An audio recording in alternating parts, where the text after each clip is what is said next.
11 రోజులు రకరకాల 256 కార్యక్రమాలు, ఒకే నగరం, ఒకే ఉత్సవం.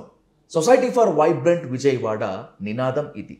తెలుగు రాష్ట్రాలు మాత్రమే కాకుండా దేశంలో మిగతా రాష్ట్రాలు కూడా ఇప్పుడు విజయవాడ వైపు చూస్తున్నాయి. ఇంద్రకీలాద్రిపై కొలువున్నటువంటి అమ్మవారి ఆశీస్సుల కోసం మాత్రమే కాదు, విజయవాడలో అంగరంగ వైభవంగా జరుగుతున్నటువంటి కార్యక్రమాల వైపు. ఎంత పేరు అయితే సంపాదించుకుందో అంతే వివాదం కూడా దీని చుట్టూ జరుగుతుంది. ప్రతిపక్షాలవి పసలేని ఆరోపణలు అన్నీ ఓ పక్క జరుగుతూ ఉంటే, దాల్మే కుచ్ కాలా హై అన్నట్లుగా ఏదో ఉంది అనేటువంటిది ఒక వాదం. ఇదే అంశంతో పాటు బెజవాడ రాజకీయ పరిణామాలపై ఇన్ డెప్త్గా డిస్కస్ చేద్దాం. Let's invite Kesineni Sivanath alias Chinni, member of parliament, on to the Dial News hot seat with Vijay Sadhu. Chinni garu నమస్తే. నమస్తే అండి. Welcome to Dial News. First of all thank you so much Chinni garu, ఎందుకంటే చాలా హెక్టిక్ షెడ్యూల్. నేను 3 days నుంచి చూస్తున్నాను, ఈ టైంలో మాకు అవకాశం ఇచ్చినందుకు. Sir, coming to the straight point, vibrant Vijayawada దగదగ మెరిసిపోతుంది, వెలిగిపోతుంది. నేను కూడా చూశాను కాబట్టి వెరీ హ్యాపీ ఫర్ దట్. ఎందుకు పుట్టింది అసలు ఈ థాట్?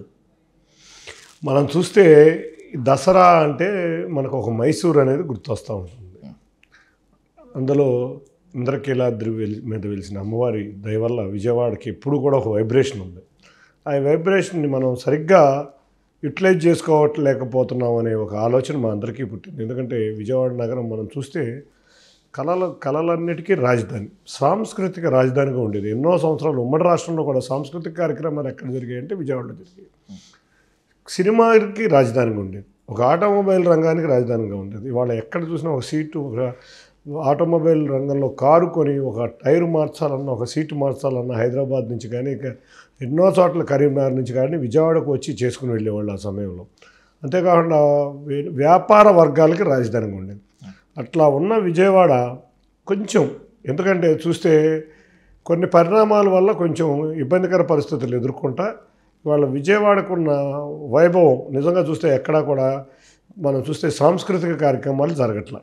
ఈ సాంస్కృతిక కార్యక్రమాలు జరగట్లేదు అంటే గత 2019 నుంచి అయితే అసలు ఒక్క సాంస్కృతిక కార్యక్రమం కూడా జరగలే.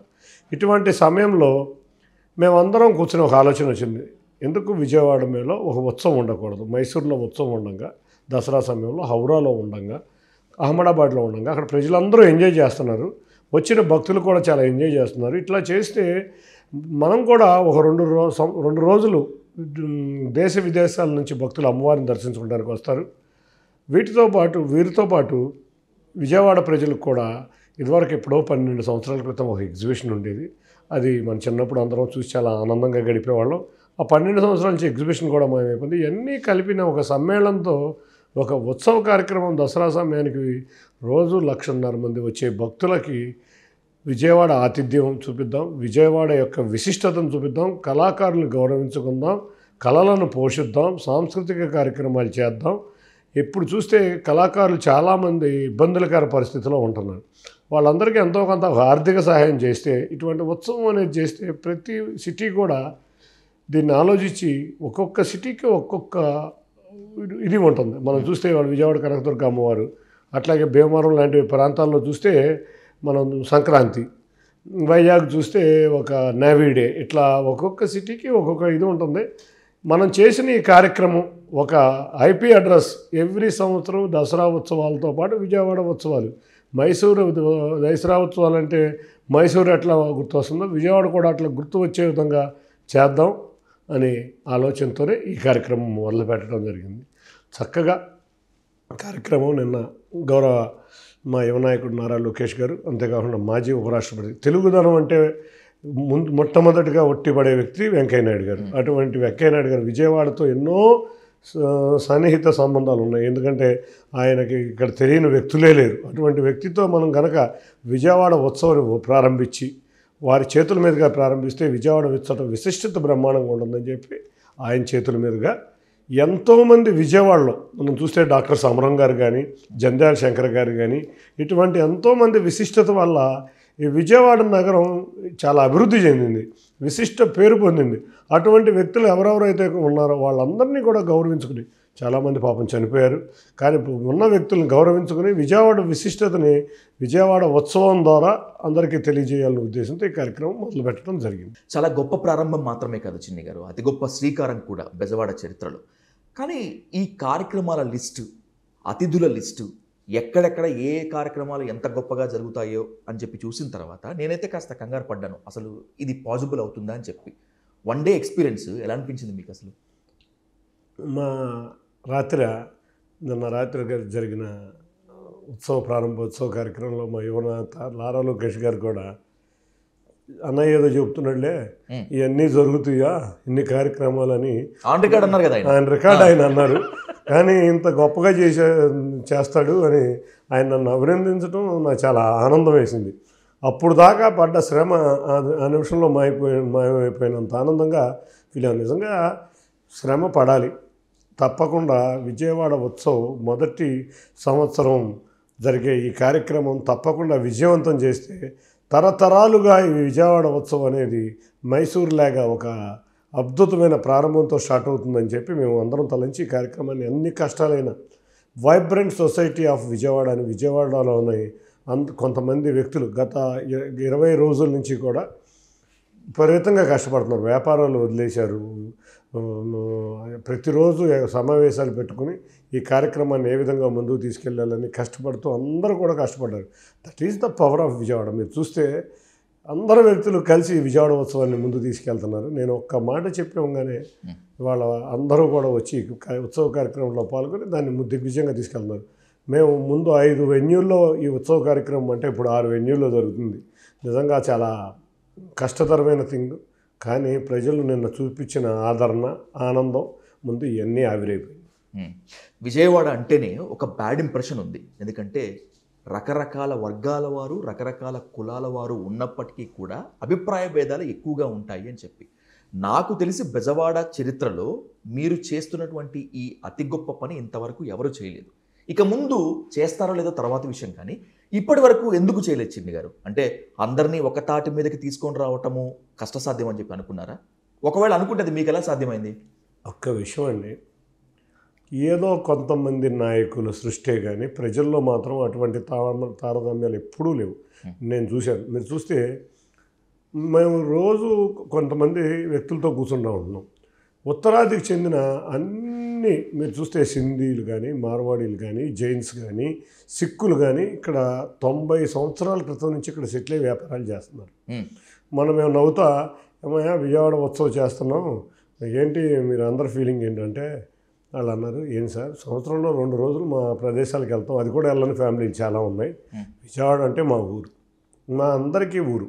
మీరు బ్రహ్మాండమైన ఉత్సవం చేస్తున్నారు, మేము అందరం కూడా దీన్ని సహకరిస్తామని చెప్పి అందరూ సహకరించడం మొదలుపెట్టారు. అంటే మీరు చూస్తే విజయవాడ నగరంలో రాష్ట్రంలోనే కాదు దేశంలో ఉన్న అన్ని కుల మతాలు స్థిరపడిన నగరం ఏదన్నా ఉందంటే అది విజయవాడ నగరం. అది కూడా ఇప్పటి నుంచి కాదు, 90 సంవత్సరాల నుంచి. మీరు చూస్తే విజయవాడ నగరం వాళ్ళందరినీ కూడా ఆదరించింది.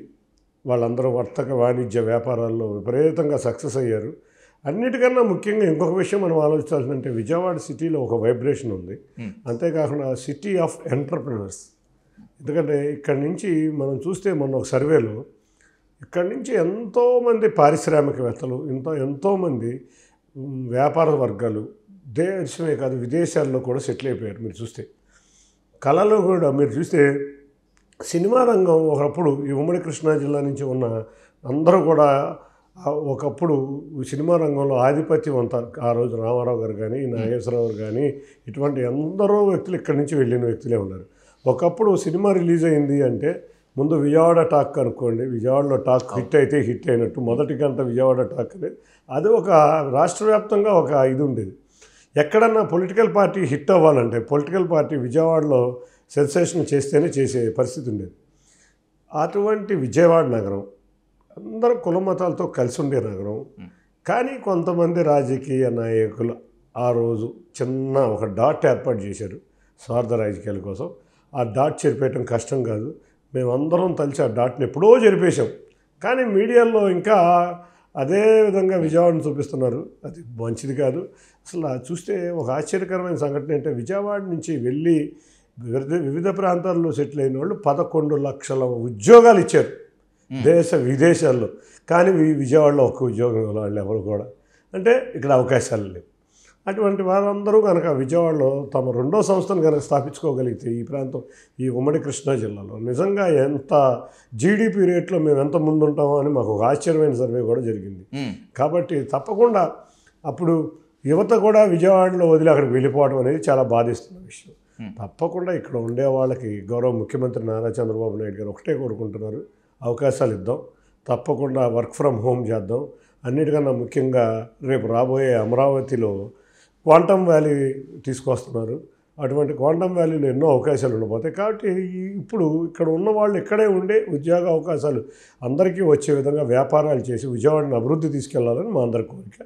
దానికి మేము అటువంటి డాట్స్ కానీ అటువంటి ఇది కానీ ఇవాళ చూస్తే మీరు నిజంగా గత సంవత్సరం నుంచి మీరు విజయవాడ వరదలు చూశారు. వరదల సమయంలో ఎంతోమంది వ్యక్తులు అక్కడికి వెళ్ళి కూర్చుని వరద బాధితులకు సహాయం చేశారు. అది ఒక్క విజయవాడ నగరంలోనే సాధ్యం అవుతుంది.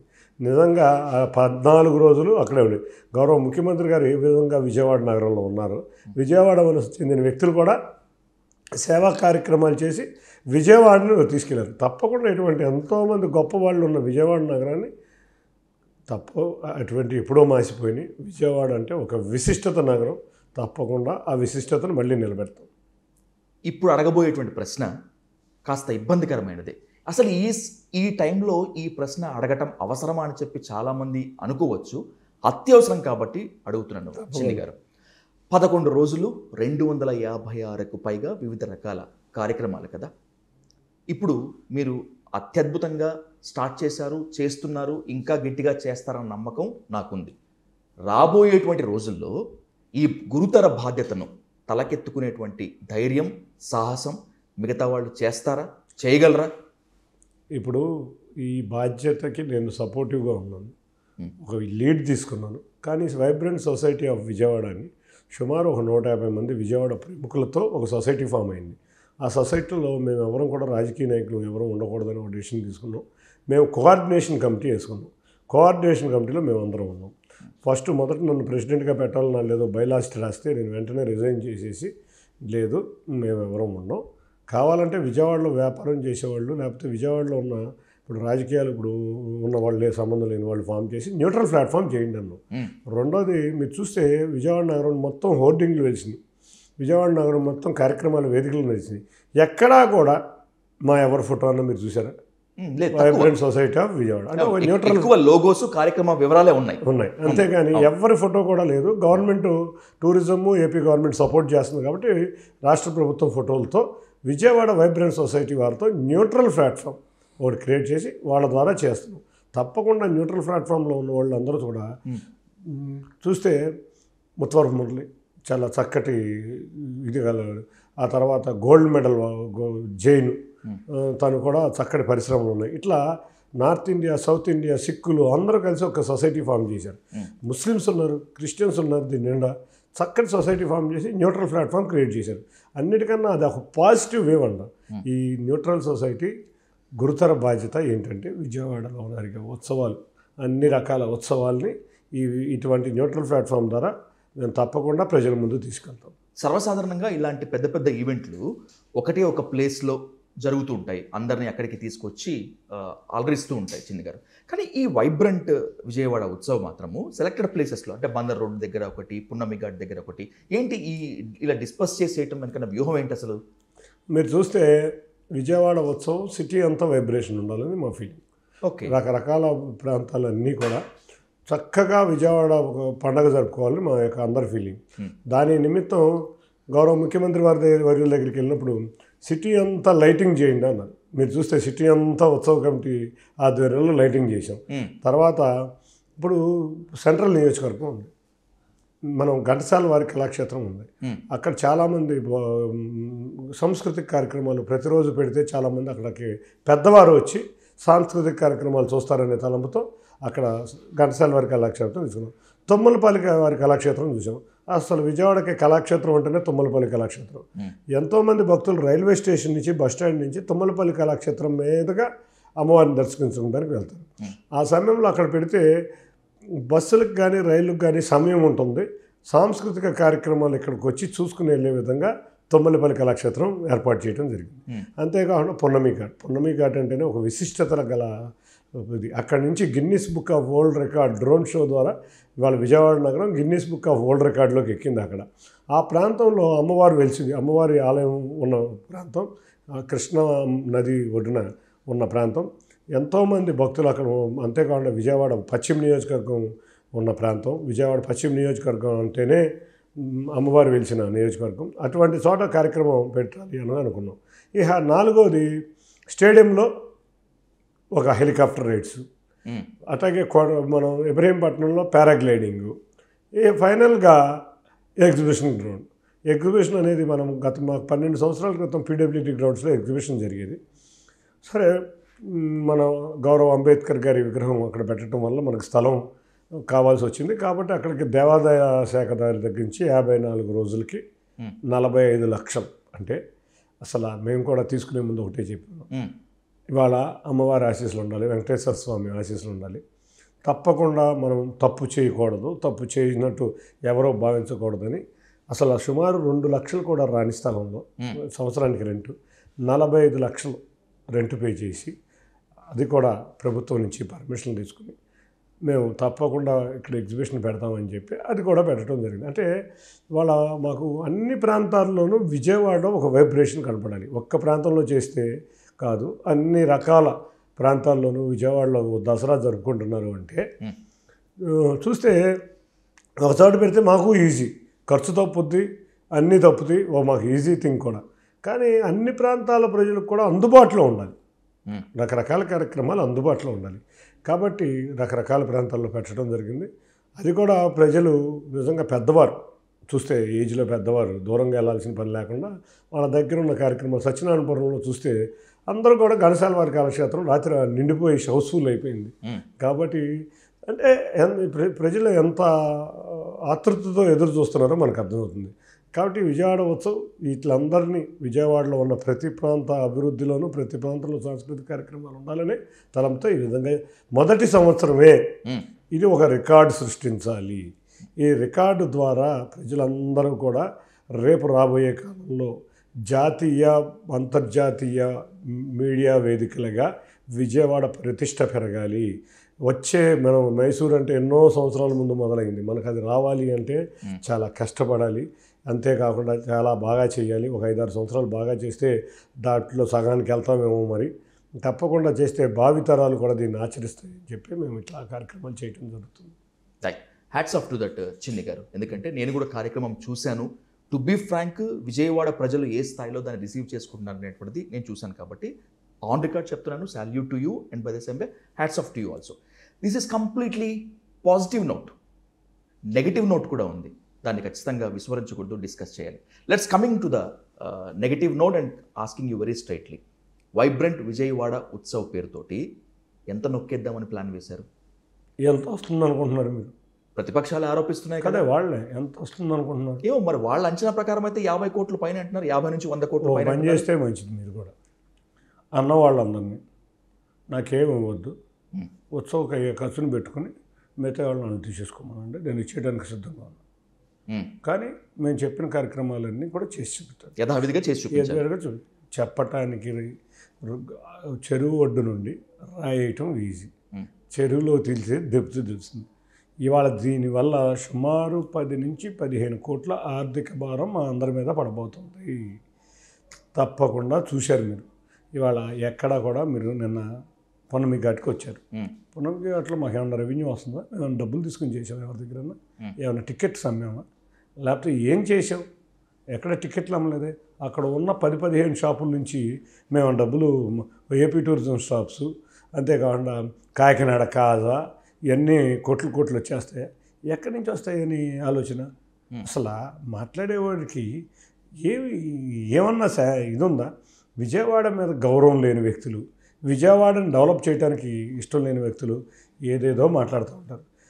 నిజంగా ₹1 కోటి మనం మొత్తం తీసేసుకోమని రెవెన్యూ విజయవాడ ఉత్సవ కమిటీకి, నాకు కాదు, తీసేసుకోమని. పోని ఏమొద్దు, వాళ్ళకి వచ్చి మొత్తం అయ్యే ఖర్చులు పెట్టేసుకుని దాన్ని చేసేసేమనండి. ఇంకా అంతకన్నా నేను ప్రజలకు వివరించాల్సిన అవసరం లేదు, ప్రజలకు తెలిసి వాళ్ళ చాలా ఆర్థిక భారం అయిపోతుంది అనేది కూడా ప్రజలకు తెలుసు. కానీ విజయవాడ ఉత్సవం ఒక్క అన్డౌటెడ్లీ 11 రోజుల పాటు 256 కార్యక్రమాలు. ఎందుకంటే ఇది పదే పదే ఎందుకు చెప్తున్నానంటే దాని నిర్వహణ భారం ఎంత ఉంటుందో నేను స్వయంగా చూశాను, నాకు తెలుసు. కాబట్టి చిన్ని గారు, ఇన్ని రోజులు ఇంత కార్యక్రమాలు చేయాలంటే చాలా ఆర్థిక భారం చాలా ఎక్కువగానే ఉంటుంది. కానీ దీని వెనుక ఏ మతలబో ఏ కుంభకోణం లేకపోతేనే హైకోర్టు మెట్లు ఎక్కేంత సీన్ ఉందంటారా? హైకోర్టు మెట్లు ఎక్కిన వారికి తెలియాలి.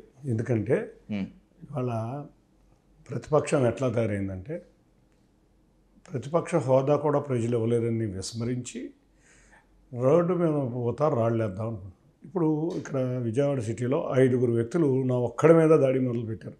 5 వ్యక్తులు. ఎవరు 5 వ్యక్తులు? మీరే చూశారుగా. దేవినేని అవినాష్, మొత్తం అందరూ పేర్ని నాని, వెల్లంపల్లి శ్రీనివాస్, ఇంకో 2 వెల్లంపల్లి శ్రీనివాస్, మల్లాది విష్ణు, అంతేకాకుండా వంటవను పోతిన మహేష్. ఓకే, ఈ 5 వ్యక్తులు నా మీద దాడి మొదలుపెట్టారు. ఏమైనా మొదలుపెట్టారు మీరు చూస్తే. నేను ఒక్కటి అడుగుతా, సరే వీళ్ళు అసలు హోయంలో, నేను కొత్తగా రాజకీయాల్లోకి వచ్చాను, మొదటిసారి ఎంపీ అయ్యాను, చేశాను. దేవినేని అవినాష్ ప్రతి సందులోనూ ఆస్తులు ఉన్నాయి, ప్రతి సందులోనూ విజయవాడలో ఆస్తులు ఉన్నాయి. అతని తండ్రి ఏం వ్యాపారం చేశాడు, దేవినేని అవినాష్ ఏం వ్యాపారం చేశాడు, ఇన్ని ఆస్తులు రావడానికి కారణం ఏంటి? నెంబర్ 1. అసలు దేవినేని అవినాష్ అనేవాడు ఉంటున్న ఇంటికి ఉన్న స్థలం కూడా అంతకుముందు విశ్వశాంతి అని ఒక స్కూల్ ఉండేది. ఉయ్యూరులో ఉండేది కదా? కాదు, ఇక్కడే అదే మెయిన్ బ్రాంచ్, అది ఫేమస్. ఇది వేరు, అది వేరు. ఓకే, విశ్వకవి, నాట్ విశ్వశాంతి, విశ్వకవి. స్కూల్ ఏమైంది? స్కూల్ స్థలం ఏమైంది? అంతకుముందు అవినాష్ ఇంటి ముందు నుంచి ఒక రోడ్డు వెళ్ళేది. ఆ రోడ్డు ఏమైపోయింది? ఇవన్నీ తెలుస్తాం, డోంట్ వరీ, అన్నీ తెలుస్తాం. అసలు నీ తండ్రి నువ్వు విజయవాడకి మత్సే మీరు. విజయవాడ మీరు చెప్పారు చూసారు ఇందాక నెగిటివ్ సైన్, ఆ నెగిటివ్ సైనే వాళ్ళ కుటుంబం వల్ల వచ్చింది. వాళ్ళ కుటుంబం చేసిన అరాచకాలు, అక్రమాలు విజయవాడ ప్రజలు ఎవ్వరూ మర్చిపోలే. దందాలు, భూదందాలు, సెటిల్మెంట్లు, ఇవాళ అందరికీ తెలుసు. విజయవాడతో ఎన్నో సినిమాలు కూడా వచ్చేసినాయి. ఇటువంటివన్నీ వారి వల్ల వచ్చిన నెగిటివ్. ప్రతి సందులోనూ స్థలం. అందుకే కదా ఇవాళ ఏ ఎలక్షన్లో కూడా మీ కుటుంబాన్ని గత 15-20 సంవత్సరాల నుంచి ప్రజలు, విజయవాడ ప్రజలు మర్చిపోకుండా దారుణమైన ఓటమి. 20 సంవత్సరాల నుంచి వాళ్ళ కుటుంబం ఎక్కడన్నా గెలిచిందా? అసలు ఈ అవినాష్ అనేవాడు 3 సార్లు ఉంచున్నాడు. ఈ ఆఖరికి కార్పొరేటర్ కూడా గెలవలేని వ్యక్తి. ఇతను నా గురించి మాట్లాడేది ఏంటి? నేను 3 లక్షల మెజార్టీతో విజయవాడ చరిత్రలోనే నేను ఎవరో కనీ విని ఎరగని విజయం. నేను ఎవరైనా 2 సార్లు ఎంపీలు అయ్యారు. 2 సార్లు ఎంపీలైన వాళ్ళ మెజార్టీ చూసుకున్నా కూడా నాకు డబుల్ మెజార్టీ ఉంది. అంతేకాకుండా పేర్ని నాని మొన్నే చూసాం, 2007లో దేవాదాయ శాఖ భూముల కబ్జా. అట్లా మేము ప్రభుత్వం అధికారంలో రాగానే ఒక లెటర్ రాశాడు, పేర్ని నాని మర్చిపోయాము. పేదలకు తినే బియ్యాన్ని నేను అమ్మేసుకున్నాను, నా గోడంలో ఉంది, లెక్కలు తేడా ఉంది చూడండి. అంటే ఇంత దౌర్భాగ్యమా? ఎవరు తింటారండి పేదల బియ్యం? అతి పేదలు ఉండే బియ్యాన్ని కూడా గోడంలో అమ్మేసుకున్నాం. మా ప్రభుత్వం లెక్క తెలుసుద్దని భయమేసి అంతకుముందు ఎందుకు చెప్పలా? మేము అధికారంలో రాగానే 2 నెలలకు వచ్చేసింది అంటే అంతకుముందు ఎంత బియ్యం అమ్మేసుకున్నాడు? పేదల బియ్యం అమ్ముకోవడమే కాకుండా ఈ ఈ ఈ పేరుని నాని చేయని అక్రమాలు బందర్లో అందరికీ తెలుసు. ఈ పేరుని నాని అతను హైదరాబాద్లో చేసే విన్యాసాలు కూడా అందరికీ తెలుసు. ఇక వెల్లంపల్లి దేవాదాయ శాఖ మంత్రే కదా. అసలు ఈ పేరు నాని చేసే విషయాలు షేర్ రావట్లేదని ఆలీబాబా 40 దొంగలు లేక జగన్ బాబా డజన్ దొంగలు తయారయ్యారు ఆ టైంలో. ఆ డజన్ దొంగల్ని మంత్రివర్గం నుంచి పీకేశాడు. ఎందుకు పీకేశాడు? ఈ జగన్ బాబా వీళ్ళు షేర్ ఇవ్వట్లేదు వీళ్ళు సంపాదనలో అని చెప్పి ఆ రోజు 2.5 సంవత్సరాలు చాలు అని నువ్వు చేసిన చాలు వెళ్ళిపో అన్నాడు. అంటే నీ నాయకుడికే నువ్వు పనికిరాలేవు, ఇంకా నువ్వు ప్రజలకి ఎట్లా పనికొస్తావు? రెండవది. మూడవది వెల్లంపల్లి దేవాదాయ శాఖ మంత్రిగా పనిచేశాడుగా. వెండి సింహాలు ఏమైపోయినాయి? అమ్మవారి గుడిలో వెండి సింహాలు ఏమైనాయి? వెల్లంపల్లి వీటికి సమాధానం చెప్పు. 152 గుడిల్లో విగ్రహాలు ధ్వంసమైనవి ఏమైనాయి? నువ్వే చెప్పు. ఇదే వెండి సింహాల మీద పోతిన మహేష్ గారు ఏమని విమర్శించాడు? వెల్లంపల్లి 2 సింహాలు అమ్ముకున్నాడు. మరి దాని సమాధానం ఏమి అడగవేం మహేష్? ఎవరెవరినో అడుగుతావు. మల్లాది విష్ణు గారు ఆయన పెద్ద ఆయనని నాకు గౌరవం. ఆయన కూడా ఇక ఎటు తిరిగిన విమర్శలు చేశాడంటే బాబు వాళ్ళందరికీ కూడా ఈ జగన్ రెడ్డి నుంచి ప్రతిపక్ష హోదా లేని జగన్ రెడ్డి ఈ మధ్య పులివెందులో కూడా డిపాజిట్ కోల్పోయాడు కదా. ఈ డిపాజిట్ కోల్పోయి రేపు ఎమ్మెల్యే కేంద్రం నుంచుంటే డిపాజిట్ కూడా రాదని భయంతో ఉన్న వ్యక్తి మతి భ్రమించి వీళ్ళందరితో కలిసి ఈ అలీబాబా 40 దొంగల్లాగా జగన్ బాబా 12 డజన్ బందిపోటు దొంగలతో చేస్తూ ఉంటారు. ఈ బందిపోటు దొంగలకు ఒకటే అలవాటు. చూస్తే చంద్రబాబు నాయుడు గారు కోడికత్తి అన్నారు. అది ఎవరు చేశారో ప్రజలకు తెలిసిపోయింది. చంద్రబాబు నాయుడు గారు బాబాయ్ వివేకానంద రెడ్డిని హత్య అన్నారు. అది ఎవరు చేశారో తెలిసిపోయింది. గులకరాయి కేసు పెట్టారు. అది కూడా తెలిసిపోయింది. ఇవన్నీ ఎదురు దొంగ దొంగ దొంగే దొంగ దొంగ అంటూ ప్రచారం చేసి ప్రజలు నమ్ముతారని వీళ్ళు ఆశిస్తారు. లెక్కలు తెలుస్తామని చెప్తున్నారు చిన్ని గారు మీరు. ఓకే, 2007 మీరు చెప్పినటువంటి పేర్ని నానికి సంబంధించినటువంటి దేవాలయ భూముల కబ్జా అయినా లేకపోతే రేషన్ బియ్యం కుంభకోణం అయినా కూడా దమ్ముంటే అరెస్ట్ చేసుకోండి. దాంట్లో మీ టీడీపీ నేత కూడా ఉన్నాడు, అతను కూడా నేను కొనేశారా, బహిరంగ సవాలుకు బహిరంగ చర్చకు మీరు సిద్ధమా అంటున్నారు నాని. అంతే కదా. అలా నెల రోజులు ఎక్కడో దాక్కుని కోర్టును ఆశ్రయించి బెయిల్ తెచ్చుకుని కోర్టులో డబ్బులు కట్టేస్తానని చెప్పి కోర్టు ద్వారా బెయిల్ తెచ్చుకుందని నేనా నాని? నువ్వే కదా, నేను ఏమన్నా చెప్పానా? నువ్వేగా ఉత్తరం రాసింది నేను అమ్మేసుకున్నానని. అమ్మేసుకున్న మాట నిజమా కాదా? మేము అరెస్ట్ చేస్తామన్నా. ఇట్లా కూర్చుని ఎంట్రుకు కూడా పీకలేరు అంటే కింద ఎంట్రుకులు కూడా పీకలేని, కనపడని ఎంట్రుకులు కూడా పీకలేని వ్యక్తి నువ్వేందా మాకు చెప్పేది? అసలు జరిగిందా లేదా? నీ ఉత్తరమే కదా జరిగిందని చెప్పింది. జరిగిందా లేదా? కోర్టుకు నువ్వు చెప్పావు కదా డబ్బులు కట్టేస్తానని. నేనా చెప్పింది? నేనా నెల రోజులు ఇళ్లలో వదిలేసి భార్య బిడ్డలతో పారిపోయి ఎక్కడెక్కడో దాక్కుని బెయిల్ తెచ్చుకుంది? నువ్వే కదా. ఇది అందరికీ ప్రజలకు తెలుసు కదా. ఇవాళ ఏదో బెయిల్ వచ్చింది అనగానే అది చేయలేరు. ఇంకో వ్యక్తి ఏమంటాడు, అతను ఆశ్చర్యకరమైన రీతిలో సింగిల్ కోర్టుకు వెళ్ళి రైతులు త్యాగం చేసి మాకు పొలాలు ఇస్తే దొంగ ఎఫిడవిట్లు వేశారు. రైతులు నా పొలాలు మేము లాక్కున్నామంటే మాకు ఆశ్చర్యం వేస్తే రైతులు కూడా తీసుకొచ్చే ప్రెస్ మీట్కి దొంగ ఎఫిడవిట్ వేశారు. కోర్టులో కూడా పిటిషన్ ఫైల్ చేశారు. ఆ జడ్జి గారు చక్కటి తీర్పిచ్చారు. ఇచ్చి ఉండొచ్చు, ఎందుకంటే మీరు వేసిన దొంగ ఎఫిడవిట్లు నమ్మి కోర్టు తీర్పిచ్చి ఉండొచ్చు. కానీ డివిజనల్ బెంచ్కి వెళ్ళేపాటికి తీర్పు అంట హైదరాబాద్ నుంచి ఎవరో జడ్జి గారు వచ్చి చీఫ్ జస్టిస్ గారిని ఇది చేసి ఇది తీర్పిచ్చారన్న. అంటే చీఫ్ జస్టిస్ గారు కూడా వీళ్ళు లంచగొండిలాగా చూపిస్తున్నారు. వీళ్ళని ఏమనాలి మనం? పరిస్థితి జ్యుడిషియరీని కూడా ఇది చేస్తున్నారు. మరి సుప్రీంకోర్టును కూడా ఎవరైనా మెయింటైన్ చేశారు నాని గారు? అదేనా జరిగింది? అసలు మీరు దొంగ ఎఫిడవిట్లు వేసి న్యాయస్థానాన్ని మోసం చేసి న్యాయస్థానానికి అన్ని అబద్ధాలు చెప్పి మీరు జడ్జిల్ని కూడా ఎంత దారుణం అంటే దాన్ని కూడా మేము ఇమీడియట్గా దాన్ని చేస్తాం. రేపు దసరా సెలవులు అవ్వంగానే దాన్ని కూడా టేకప్ చేస్తాం. ఎవడు దొంగ ఎఫిడవిట్లు వేశారు, రైతులు దొంగ ఎఫిడవిట్లు ఎందుకు వేశారు, కోర్టులను రాంగ్ డైరెక్షన్లో ఎందుకు వెళ్ళండి, సీజే గారిని జడ్జిమెంట్ని ప్రభావితం చేస్తున్నారు అని మాట్లాడి ఎవరో జడ్జి గారు వస్తున్నారని మీరు మాట్లాడిన తీరు అదేంటో కోర్టుల ద్వారా కూడా తెలుస్తాం. అతి త్వరలో వెల్లంపల్లి శ్రీనివాస్, దేవినేని అవినాష్, పేర్ని నాని, పోతిన మహేష్, మల్లాది విష్ణు వీళ్ళందరి లెక్కలు తేలుస్తాను, వీళ్ళందరి అంతు చూస్తాను అని ఎంపీగా ఉన్నటువంటి మీరు వార్నింగ్ ఇచ్చారని ప్రెస్ మీట్ పెట్టి చెప్పారు నాని. నిజంగా అన్నారా మీరు ఆ మాట? మీకే తెలియాలి, ప్రెస్ అందరూ వచ్చారు. నేను ఆమె ఇచ్చానా? నేను రోజు ఎవరికి వార్నింగ్ ఇచ్చే క్యారెక్టర్ని కాదు. కానీ అవినీతి అక్రమాలు చేసింది మహేష్ నేను అలా. తర్వాత మల్లాది విష్ణు గారి పేరు ఎప్పుడు ఎత్తలా, ఇప్పుడు కూడా మీ ముందు కూడా ఏమెత్తానో మీకే తెలియాలి. తర్వాత నేను ఇవన్నీ అక్రమాలు చేసిన ఎవరినైనా అవినాష్ కబ్జాలు తప్పకుండా నీ కబ్జాలు ఏంటో తెలుస్తాం. కాంప్రమైజ్ అయ్యేది లేదు. No compromise at all. నువ్వు కానీ నీ తండ్రి కానీ ఇన్ని సంవత్సరాలు ఏ వ్యాపారం చేసినంత ఆస్తి సంపాదించారో ప్రజలకు తెలియాలి. ప్రజలందరూ మిమ్మల్ని చీకొట్టి 20 సంవత్సరాలు అయింది, ఇంకా సిగ్గు లేకుండా ప్రజల్లోనే తిరుగుతూ ఉంటావు. నువ్వు కార్పొరేటర్ కొండ కూడా గెలవు. ప్రత్యర్థి పార్టీ అయి ఉండొచ్చు, కానీ చిన్ని గారు ఒకటే సామాజిక వర్గం కదా, మరి అంత పగ అవసరం అంటారా? ఏంటండి ఇవాళ సామాజిక వర్గం ఏంటి? ఇవాళ మాకు విజయవాడలో సామాజిక వర్గాలు లేవు. నేను రాధా గారు కానీ బోండమ్మ గారు కానీ ఏ సామాజిక వర్గాలు వాళ్ళిద్దరూ మేమందరం ప్రాణ స్నేహితుల్లాగా ఉంటాం.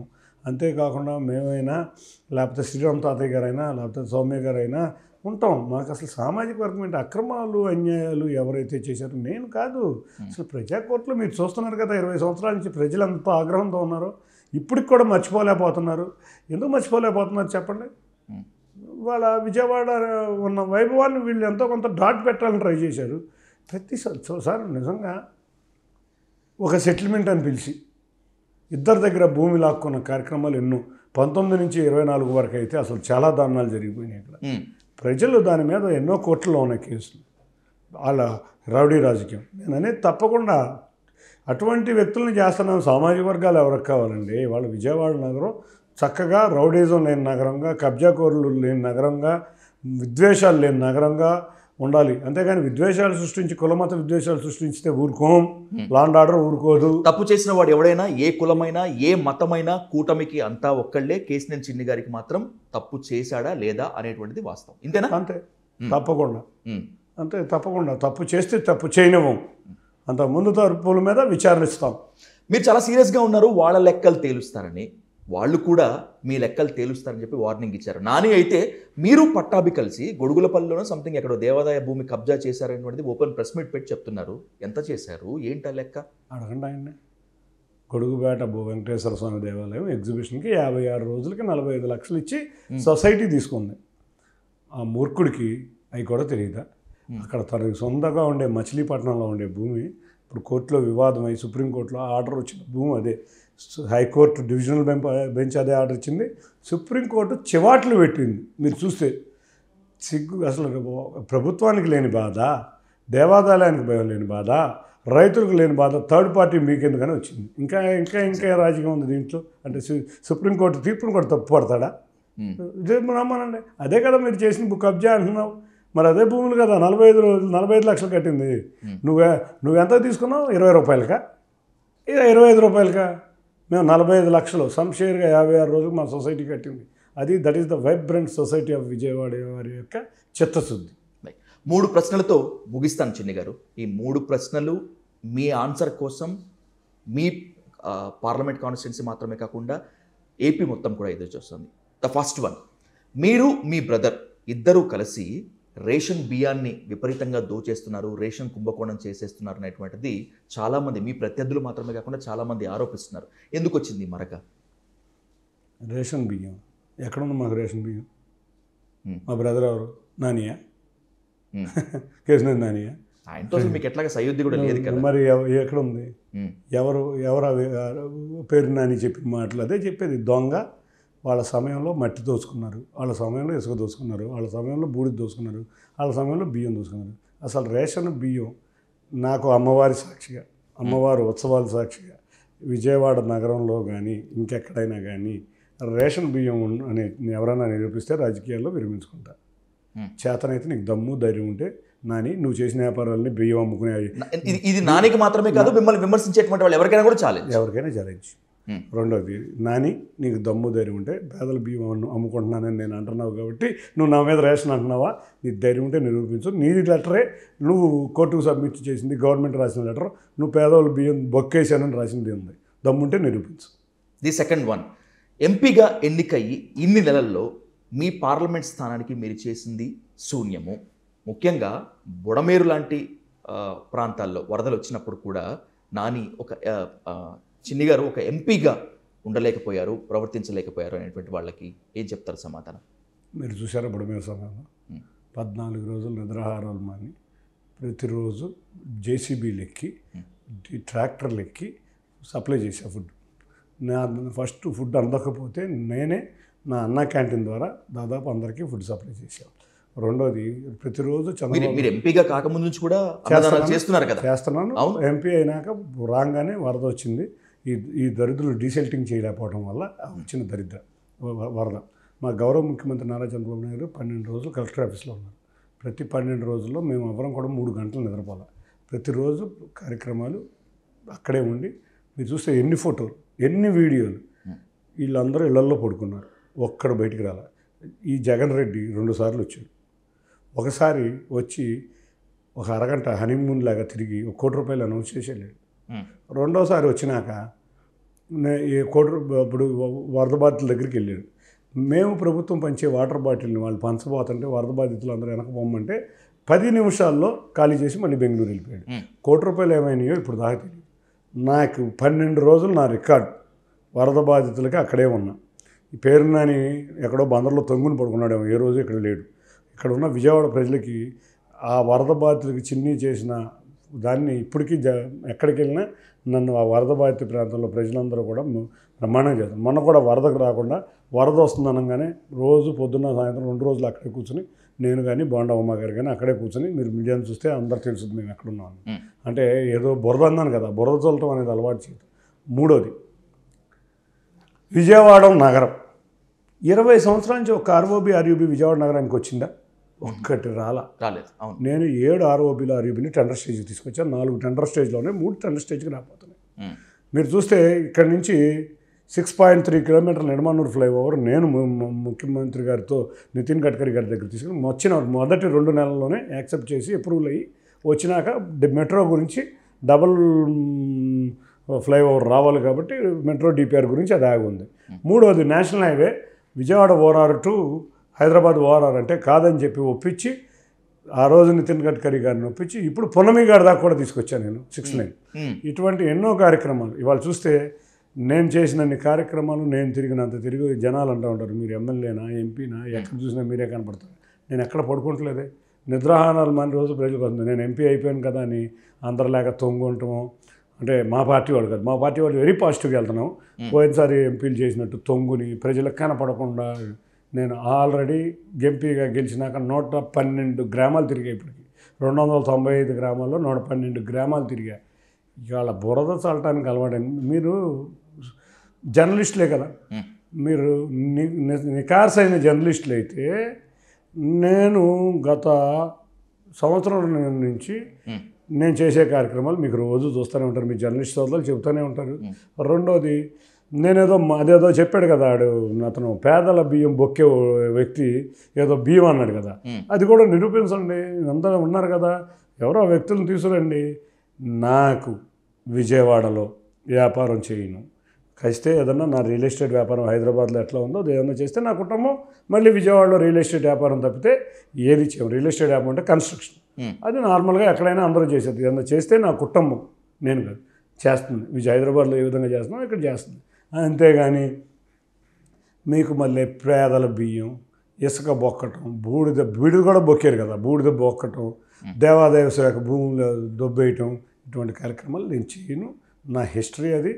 నాకు విజయవాడ ప్రజలు భారీ మెజారిటీ ఇచ్చారంటే నన్ను అంత ఆదరించబట్టి వాళ్ళ విజయవాడ ఉత్సవం ద్వారా నేను విజయవాడ నగర ప్రజల చెంతకు ఇంకా ఎక్కువ చేరాను. ఇవాళ నా రికార్డ్ ఏంటంటే ఇవాళ విజయవాడ ఉత్సవం జరగబోయే కార్యక్రమంలో ప్రజలే చెప్తారు. నా ప్రోగ్రెస్ రిపోర్ట్ నేనేం చేశానా లేదా అనేది విజయవాడ ప్రజలందరికీ తెలుసు. That is my progress report. MP కాకముందు చిన్ని గారు ఒకటి, ఎంపీ అయిన తర్వాత చిన్ని గారు ఒకటి.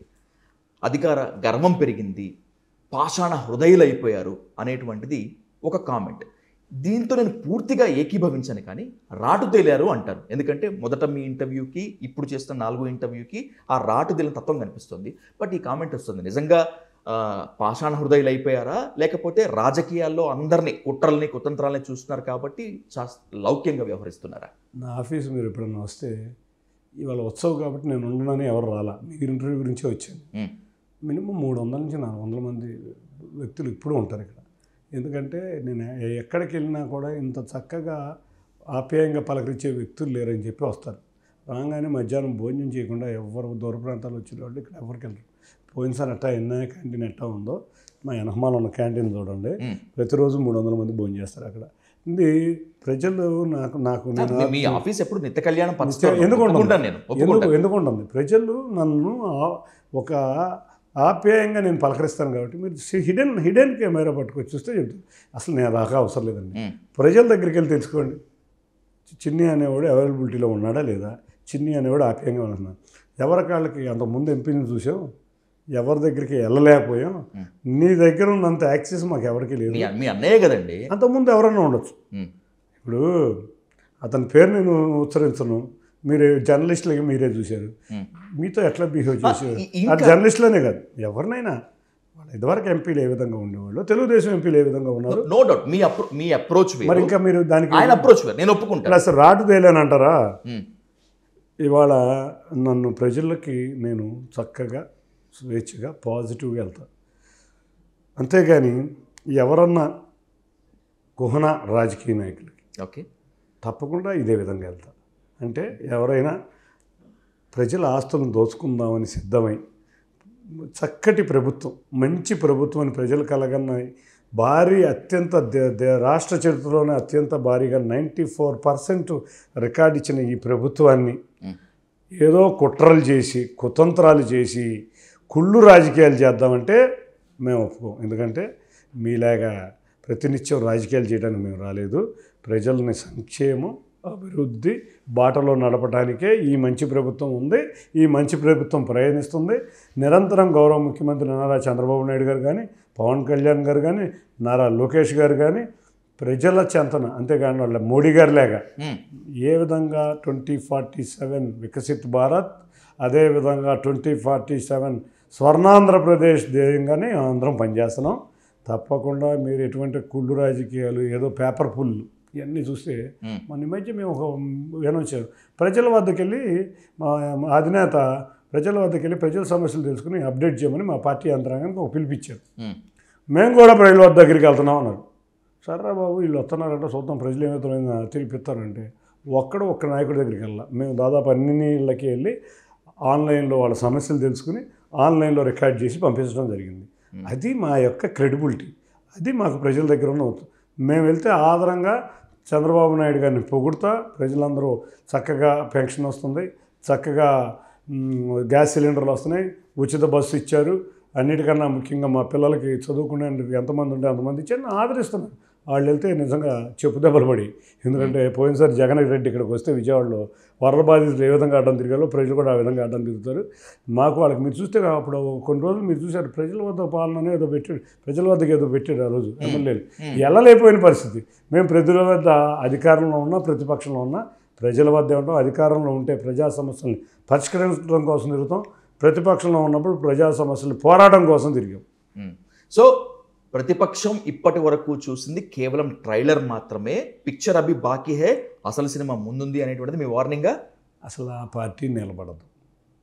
మొదటిసారిగా చెప్పేది ఏంటంటే పులివెందుల్లో డిపాజిట్ కోల్పోయిన వ్యక్తి ఎమ్మెల్యే కింద రేపు డిపాజిట్ కోల్పోతాడు, ఇది గ్యారంటీ. దాన్ని ఒక సొంత పత్రిక డబ్బా పత్రిక ఒకటి పెట్టుకుని ఈ డబ్బా పత్రికలో ఓ ఆర్టికల్స్ నింపుతాడు. నిజంగా కోర్టు ఆర్డర్ వ్యతిరేకంగా వచ్చింది అని పెద్ద ఆర్టికల్తో నింపిన ఈ యొక్క మీడియా, బ్లూ మీడియా, అదే కోర్టు ఆర్డర్ 2 సార్లు వచ్చినప్పుడు ఒకటి రాయలేదు, ఇదే ఉత్సవాలు జరుగుతున్నప్పుడు ఒకసారి చూపించలేదు, మిగతా మీడియా చూపిస్తే అర్థమవుతుంది కదా. ఒక పత్రికని కర్రపత్రం, ఒక పాంప్లెట్ లాగా వాడతా ఏదో సృష్టించి చేద్దాం అనుకుంటే ప్రజలు వినే పరిస్థితి లేరు. 2014-19 అంటే పాపం ఏదో జరుగుతుందని నమ్మారు. 1924-23లో వీళ్ళ జాతకాలన్నీ వాళ్ళు చూశారు. వీళ్ళన్నీ డ్రామాలు, వీళ్ళ బాబాయిని హత్య చేసి చంద్రబాబు నాయుడు గారిని నెట్టబోయారు.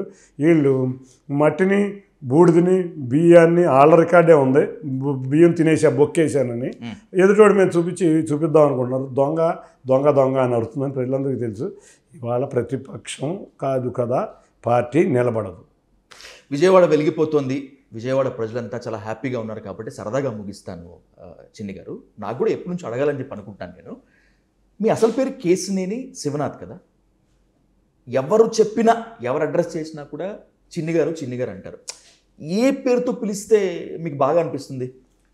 ఆప్యాయంగా చిన్ని అంటే చాలా బాగుంటుంది, ఇంకా అఫీషియల్గా శివనాథ్. ఎందుకంటే చిన్ని అనేది ఒక ఆప్యాయత.